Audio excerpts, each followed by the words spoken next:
Chong Afi adalah seorang pengusaha, bankir dan kapiten yang berasal dari Tiongkok. Dia sukses membangun bisnis besar dalam bidang perkebunan di Hindia Belanda, terutama di Tanah Delhi. Karena kesuksesannya itu, Chong Afi dekat dengan para bangsawan di Medan, di antaranya Sultan Delhi Ma'mun al-Rashid dan juga pejabat-pejabat kolonial Belanda.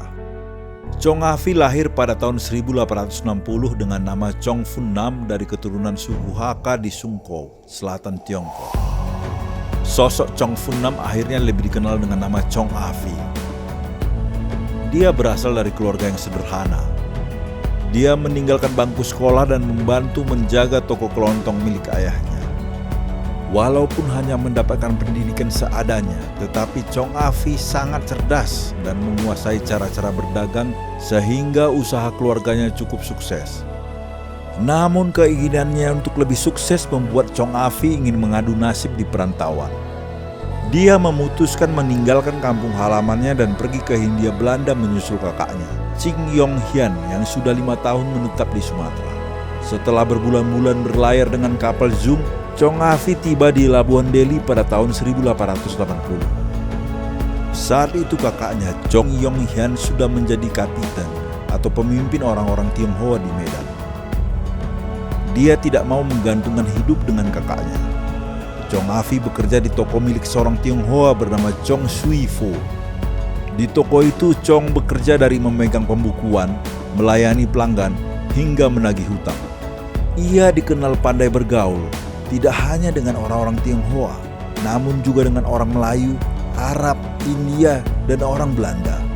Dengan cepat dia belajar berbicara dengan bahasa Melayu yang menjadi bahasa perantara masyarakat di Tanah Delhi. Selama bekerja di toko Chong Sui Fo, Chong Afi sering berbincang-bincang dengan narapidana Tionghoa di sebuah penjara setempat di Delhi.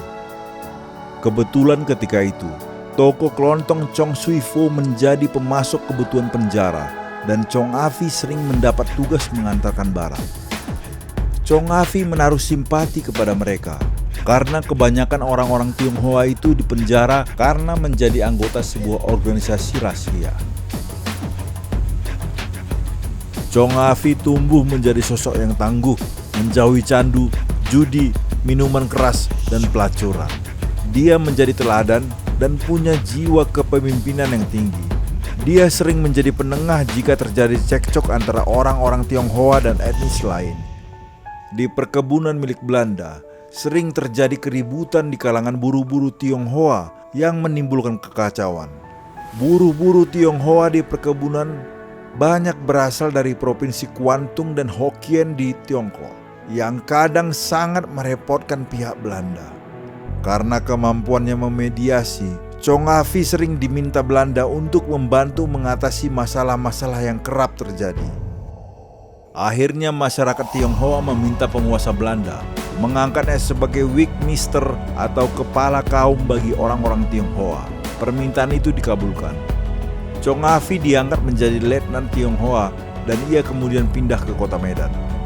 Pada tahun 1911, Chong Afi diangkat sebagai kapiten Tionghoa, Mayor de Chinese, untuk memimpin komunitas Tionghoa di Medan, menggantikan kakaknya, Chong Yong Hian, yang telah wafat. Sebagai pemimpin masyarakat Tionghoa, Chong Afi sangat dihormati dan disegani karena ia menguasai bidang ekonomi dan politik. Di Tanah Delhi, Chong Afi menjalin hubungan baik dengan Sultan Delhi Ma'mun al-Rashid Perkasa Alamsyah dan Tuanku Raja Muda, sehingga membuka jalan baginya untuk menjalankan usaha. Sultan memberinya konsesi penyediaan atap daun nipah untuk pembuatan bangsal tembakau Delhi. Dengan rekomendasi Sultan Delhi, Chong Afi menjadi anggota Gementerat, Dewan Kota, dan Kulturat, Dewan Kebudayaan. Selain itu, dia juga menjabat sebagai penasihat pemerintah Hindia Belanda untuk urusan Tiongkok. Chong Afi dikenal sebagai orang Tionghoa pertama yang memiliki perkebunan yang sangat luas.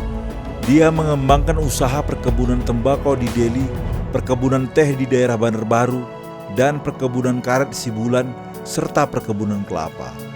Di Sumatera Barat, ia menanamkan modalnya di bidang pertambangan di Sawah Lunto Bukit Tinggi. Perkebunan yang dimilikinya memperkerjakan lebih dari 10.000 orang tenaga kerja. Dan luas kebunnya mengalahkan luas perkebunan milik Deli Maskapai yang dirintis oleh Jacob Nanthuis. Bahkan ketika itu, pemerintah Belanda memberikan 17 kebun kepadanya untuk dikelola. Dalam mengelola usahanya, Chong Afi dibantu oleh seorang Belanda bernama Adolf Kamerlingh. Adolf menjadi orang kepercayaan Chong Afi. Di sektor perbankan, Chong Afi bekerja sama dengan pengusaha dari Penang, Tio Tiao Siat, mendirikan Bank Deli pada tahun 1907. Bank ini sangat penting bagi pengembangan usahanya. Kemudian pada tahun 1916, bersama Mayor Ko Kim An, Kapiten Lee Chien Chun, dan kawan-kawan mendirikan Batavia Bank. Chong Afi memiliki sepertiga sahamnya. Bukan hanya di Hindia Belanda, usaha Chong Afi juga melebar hingga ke tanah leluhurnya. Bersama kakaknya Chong Yong Hian, Chong Afi bekerja sama dengan Chang Ping Sih, pamannya sekaligus konsul Tiongkok di Singapura, mendirikan perusahaan kereta api The Chow Chow dan Suwato Railway di Tiongkok Selatan. Karena jasanya tersebut, mereka berkesempatan bertemu muka dengan Ibu Suri, Cixi, istri dari Kaisar Tiongkok Xian Feng di Beijing. Chong Afi dikenal sangat berjasa dalam membangun kota Medan. Beberapa jasanya dalam usaha mengembangkan kota Medan adalah menyumbangkan menara lonceng untuk gedung balai kota Medan yang lama, pembangunan Istana Maimun, Gereja Uskup Agung Sugio Pranoto, kuil Buddha di Brayan, kuil Hindu untuk warga India, jembatan kebajikan di Jalan Zainul Arifin, serta mendirikan rumah sakit Tionghoa pertama di Medan bernama Chion Chi Chan. Ia dikenal pula sebagai pelopor industri perkebunan dan transportasi kereta api pertama di Sumatera Utara, yakni Deli Spoorweg Maskapai, yang menghubungkan kota Medan dengan Pelabuhan Belawan. Chong Afi dikenal dermawan dan sangat dekat dengan masyarakat pribumi dan Tionghoa kota Medan, sehingga ia disenangi orang-orang. Sebagai dermawan, ia banyak menyumbang untuk warga yang kurang mampu.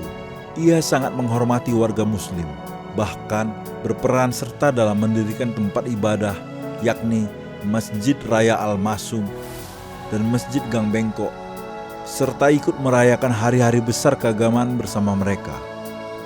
Karena sifatnya yang dermawan dan toleran, tanpa membeda-bedakan bangsa, ras, agama, dan asal-usul, Chong Afi senantiasa dikenang oleh warga Medan dan sekitarnya. Chong Afi tutup usia pada tanggal 4 Februari 1921 karena menderita apopleksia atau pendarahan otak. Seluruh masyarakat kota Medan turut berduka. Ribuan orang pelayat datang dari kota Medan, Sumatera Timur, Aceh, Padang, Penang, Malaya, Singapura, dan Pulau Jawa.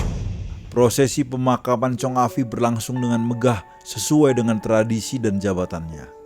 4 bulan sebelum mengembuskan napas terakhir, Chong Afi mewasiatkan seluruh kekayaannya di Sumatera maupun di luar Sumatera kepada Yayasan Tun Muk Tong yang harus didirikan di Medan dan Sungkow pada saat ia meninggal dunia.